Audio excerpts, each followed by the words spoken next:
Imagine waking up on the 42nd floor, grabbing your coffee, heading for work, and the elevator never comes.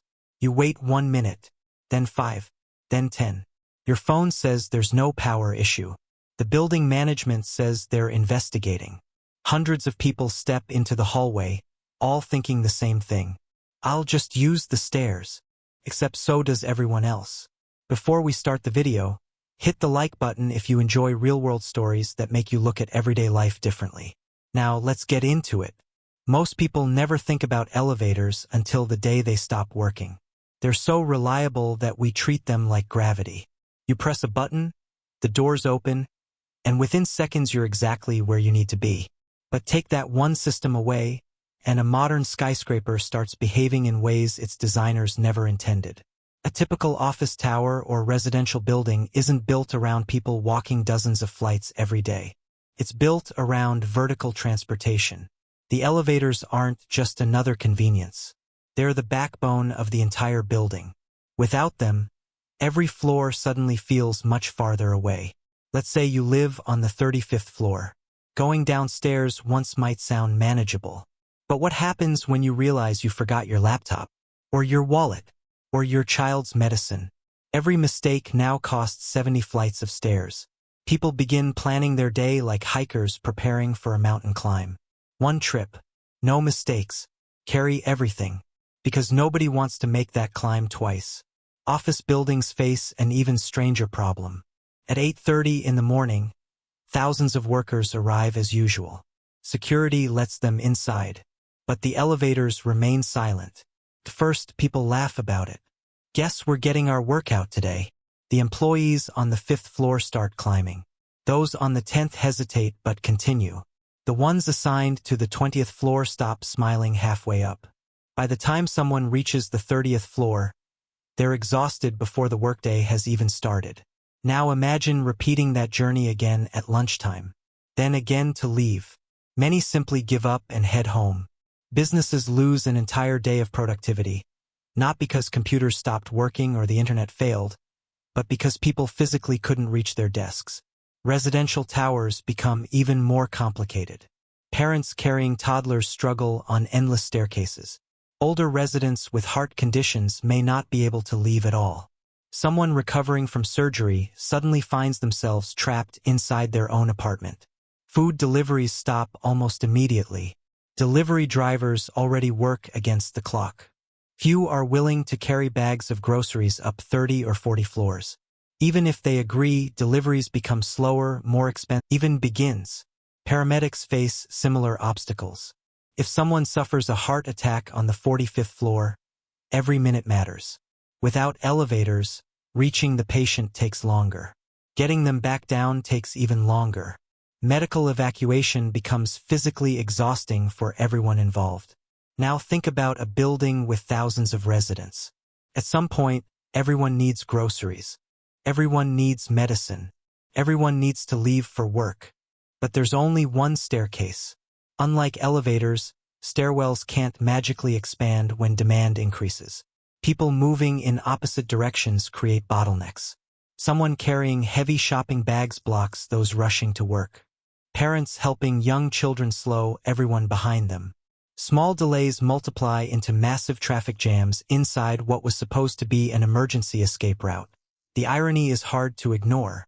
The very stairwells designed to keep people safe during emergencies become overwhelmed simply because elevators aren't working. And that's before fear enters the picture. Once people realize the outage isn't ending anytime soon, behavior starts changing. Residents begin stocking extra water instead of making daily trips.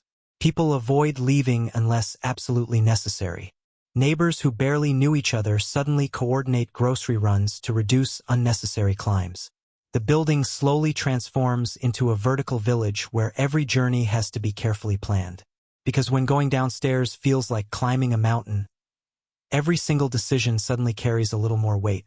The problems don't stop at individual buildings. They begin spreading across the city.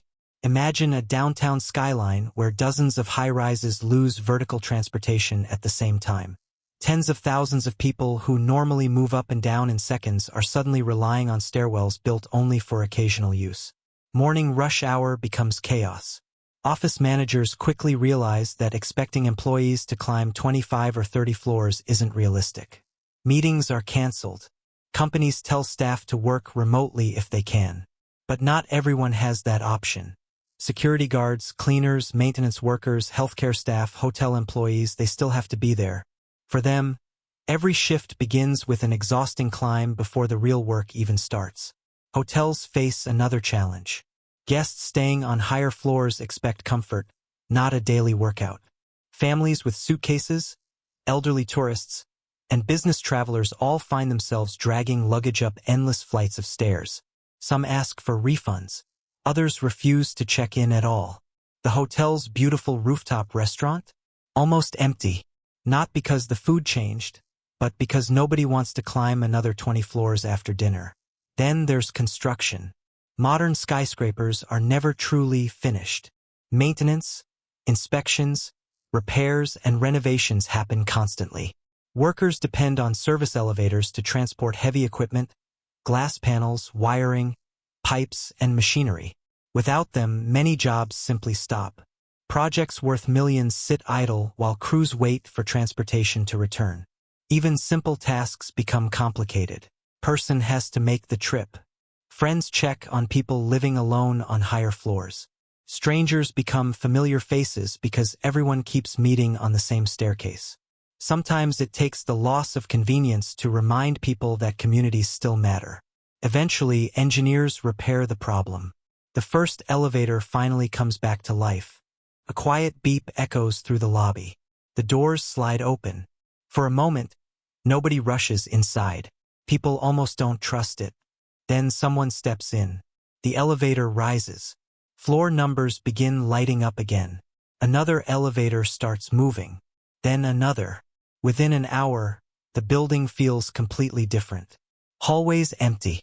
Stairwells become quiet. Deliveries resume. Maintenance teams return to work. Life moves back to normal so quickly that, within days, many residents stop thinking about what just happened. But something has changed. The next time they press the elevator button, they notice the wait.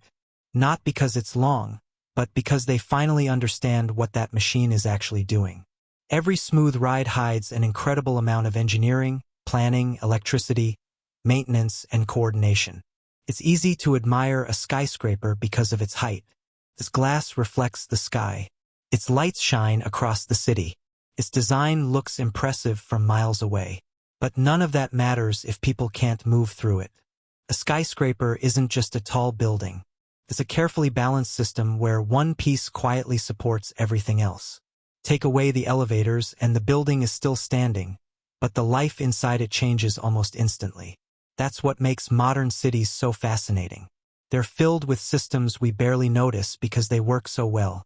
Electricity, water, internet, traffic signals, public transport, and yes, elevators. Most of us never stop to think about them because they're almost invisible in our daily routine. Yet the moment one disappears, we realize how much of our normal life depended on something we hardly acknowledged. The next time you step into an elevator, watch the doors close for a second. Think about how many people it quietly moves every hour. How many deliveries it makes possible. How many workers reach their offices because of it. How many lives become easier because of a machine that usually gets ignored? Sometimes, the most important technology isn't the loudest or the most exciting. It's the one that quietly keeps the world moving, one floor at a time. If you enjoyed this video and want more thought-provoking stories about the hidden systems that keep our world running, don't forget to like the video, subscribe to the channel, and turn on notifications so you never miss the next one. Thanks for watching, and I'll see you in the next video.